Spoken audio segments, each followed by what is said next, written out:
C'est pourquoi Lomé ne change pas. Les gars, même dans une dictature, regardez, il y a des dictatures à côté de nous, le Bénin. Le président est accusé d'être un dictateur. Mais regardez ce qu'il fait. Même les grandes dictatures qui ont existé, ils ont pu faire quelque chose. Pourquoi? Parce que au moins, il y a c'est-à-dire que ceux qui s'appellent opposants, dans ce cas-là, c'est-à-dire, ils rappellent au peuple ce que le gouvernement ne fait pas. Ils font tout pour que le peuple soit toujours sur leur... on dit en anglais tôt, là, comment on dit ça là, hein? Que le peuple soit debout, le peuple soit toujours agité et il travaille. Regardez la Côte d'Ivoire. Les Ivoiriens, il y a la moitié qui n'aime pas le président, la moitié qui aime le président. Certains l'accusent de dictateur, certains disent qu'il est bon. Mais regardez le travail qu'il a fait. Combien de stades il n'a pas construit en 8 ans? Combien de stades le Bénin n'a pas construit? Combien d'écoles le Bénin n'a pas construit?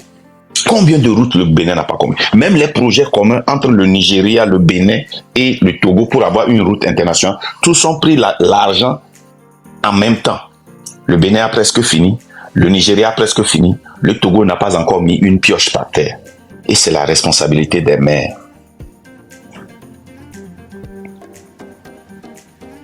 Et ils ont arrêté les jeunes de travailler, de ramasser les ordures. Pourquoi? Parce qu'ils ont créé des compagnies fictives. Et ils ne veulent pas que si on vient pour vérifier comment le travail va, qu'on voit d'autres compagnies qui ne sont pas sur la liste en train de ramasser les ordures. Voilà vos maires. Ceux qui sont allés aux élections au nom de l'opposition. Pour le RPT, on le sait, c'est déjà donné. C'est pour cela que je vous dis que tout pays, dans le monde entier, les traites sont traitées plus difficilement que l'ennemi. L'ennemi, on fait toujours des négociations avec l'ennemi et on échange des prisonniers. Mais quand on attrape un traître, quelqu'un qui vend les secrets d'État, quelqu'un qui ouvre la porte à l'ennemi pour entrer, quelqu'un que l'ennemi utilise pour nous gagner, pour gagner des parts, c'est ce qu'on appelle un traître. Et l'opposition est un traître. Et je vais vous parler aussi de la DMK. Et je vais vous parler de la DMK. Vous voyez? Yes. Une seconde. Hein? Yeah. Les gars, tapotez en attendant et partagez. What is this? Oh, okay. That's what I'm speaking, huh? Yeah. Okay. Okay. Okay.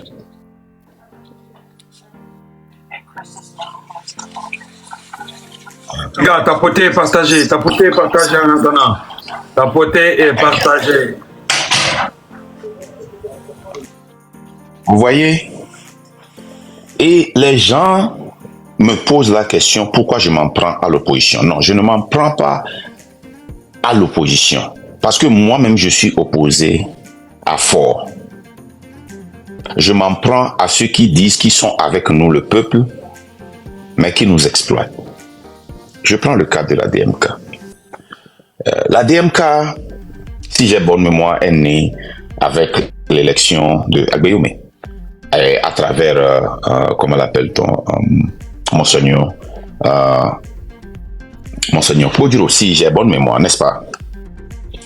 Et cette DMK, ok, nous savons tous, Omolu faisait partie de la DMK. Je dis quelque chose que je ne vous ai jamais dit. Et nous tous, nous savons que c'est Agbeyoume qui avait gagné les élections et Fort l'avait volé. Et c'est normal que dans un pays normal, et quand on fait une élection, qu'un gouvernement provisoire soit formé. Et la DMK aussi avait formé son gouvernement provisoire. Il y avait les divers cas de ministres, les ambassadeurs, les représentants dans tous les pays. Bah, moi-même, j'ai reçu un appel de la DMK pour faire partie. J'ai dit non. L'enregistrement là est là. Je peux vous jouer ça. Moi, j'ai reçu l'appel là. J'étais dans le salon avec ma femme quand j'ai reçu l'appel. J'ai enregistré ça. J'ai dit non. Parce que moi, je connais l'opposition. Et que tu sois d'accord avec Agbeyome, la DMK de Monseigneur Podjiro et autres là, ou pas, mettons ça à part. Ok? Mettons ça à part. Cette DMK qui est née en 2019, ils ont formé leur gouvernement provisoire avec le sens d'être légitimé par la communauté internationale. Quand Omolu était arrêté, ce n'est pas la DMK, hein. Quand Omolu était arrêté, la DMK avait lancé une cagnotte pour prendre les responsabilités de Omolu, pour prendre un avocat et défendre Omolu. C'est pas eux qui ont dépêché des gens en Genève pour parler avec les organisations qui étaient chargées de la défense de Omolu. C'est pas eux. Demandez-leur. Je défie un pour venir dire que c'est eux. Je défie un seul. Quand je dis ça, c'est parce que je sais de quoi je parle. Vous savez que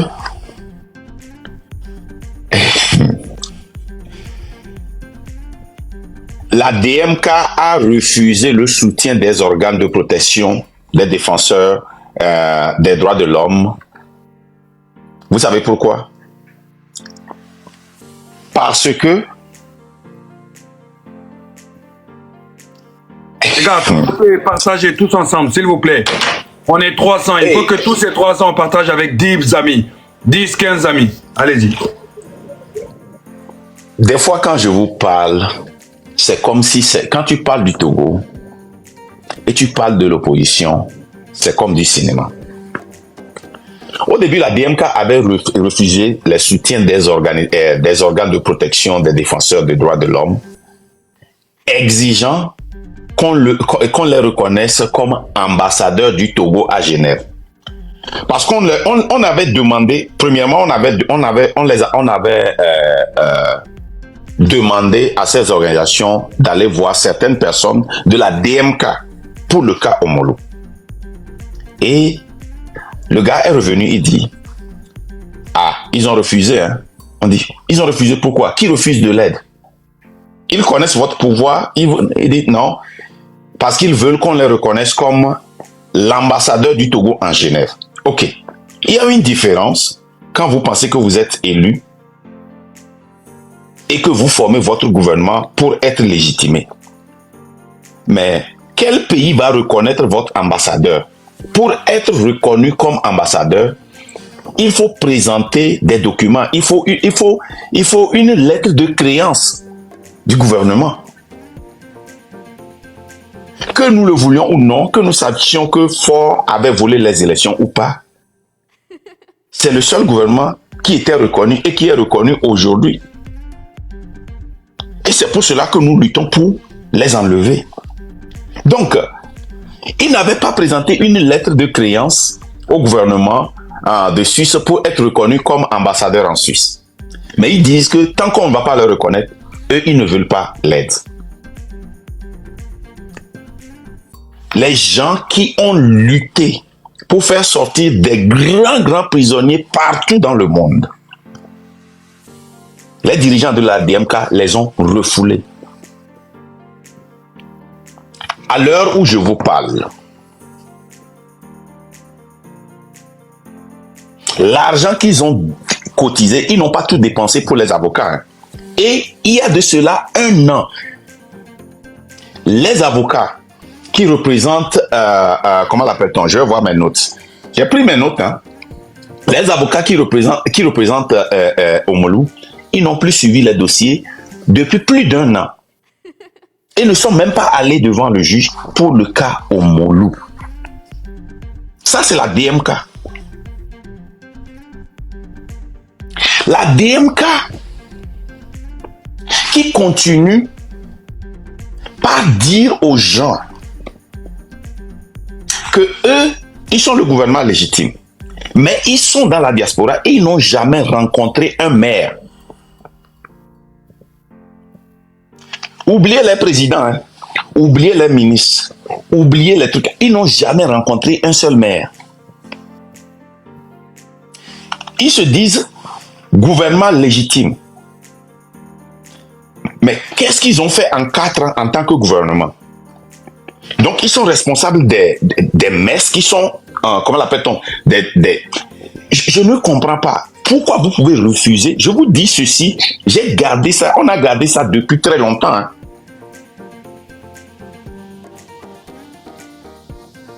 Même le cas Adjamagbo, je vous dis ça aujourd'hui. Les 3 avocats qui sont sur le cas Adjamagbo. Dieu est mon témoin. Madame Adjamagbo est vivante. Allez la demander. Ce qui se passe avec les 3 avocats. Le problème du Togo est devenu du business pour les avocats et les politiciens. Comme je vous l'ai dit plusieurs fois ici, nous avions convaincu, nous avons des relations avec des organisations et chaque fois qu'il y a des arrestations, on envoie ces organisations-là pour venir rencontrer. Et il y a eu des procès qu'on a gagnés à la CEDEAO au nom des prisonniers qui ne savent même pas que ces procès-là sont gagnés. Et on nous a dit que l'argent a été remis aux familles. Ces gens-là n'ont jamais vu un juge. Ces avocats-là ont aussi organisé des cagnottes au nom de ces prisonniers, mais ne sont jamais allés devant les juges. Le cas Madame Agba, les avocats là, nous allons faire un live sur ça, sûrement dans cette semaine. Vous pouvez appeler les membres de la famille et leur demander. Ils sont tous complices. Les avocats et les opposants, c'est eux qui bloquent le développement, le changement au Togo. Parce que ça les arrange. La situation actuelle du Togo les arrange. Vous pensez que ces gens-là qui s'appellent opposants, ils veulent réellement le changement? Quand toi tu es maire, tu n'as jamais acheté de terrain. Ou bien tu as un terrain ou une petite maison. Maintenant, quand tu es maire, là, subitement, les millions de francs, les milliards viennent. Le cas de la CET. Le cas de la CET est là-bas aussi. Les gens qui sont là-bas, qui ne payent pas leur électricité. Et quand on coupe leur électricité, c'est le chef de l'État lui-même qui appelle et demande qu'on rétablisse l'électricité. Et aller demander pardon aux gens. Les gens qui ont dénoncé sont allés en prison. Nous tous, on s'est dit ici que c'est faux, que c'est impossible, que c'était pour diffamer le nom des gens, alors que c'est vrai. On vient de découvrir que c'est vrai. Cette même DMK envoie des lettres, des documents aux gens pour dire que c'est eux les légitimes. Qui vous reconnaît dans quel monde que vous êtes? Ça dit que vous vivez dans quel monde? Cette lutte-là, ces histoires de titres-là, quand est-ce que nous allons laisser ça pour commencer par lutter pour le peuple?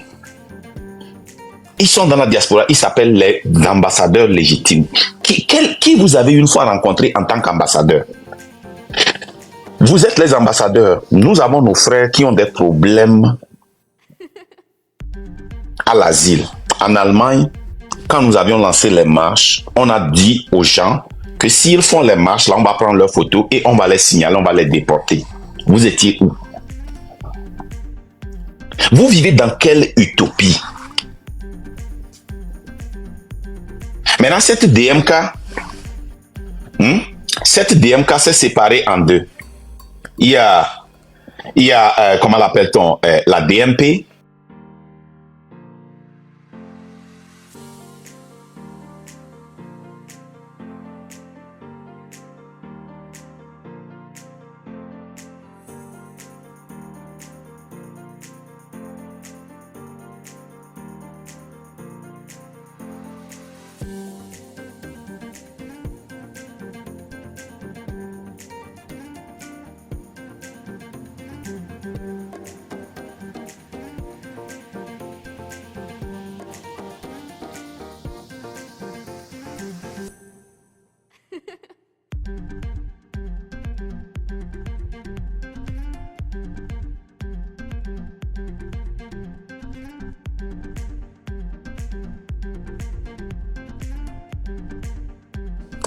Je vais vous montrer ça.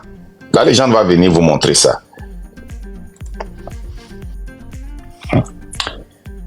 Les gars, cette DMK là, l'argent, tout l'argent qu'ils ont cotisé dans la diaspora, rien. Monseigneur Spegro est devenu homeless en Europe avant de mourir. Il est mort sans abri.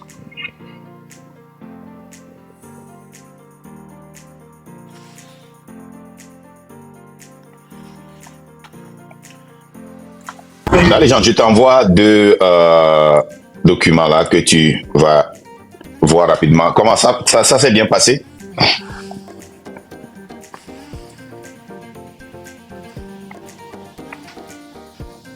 Là, les gens, ça s'est bien passé.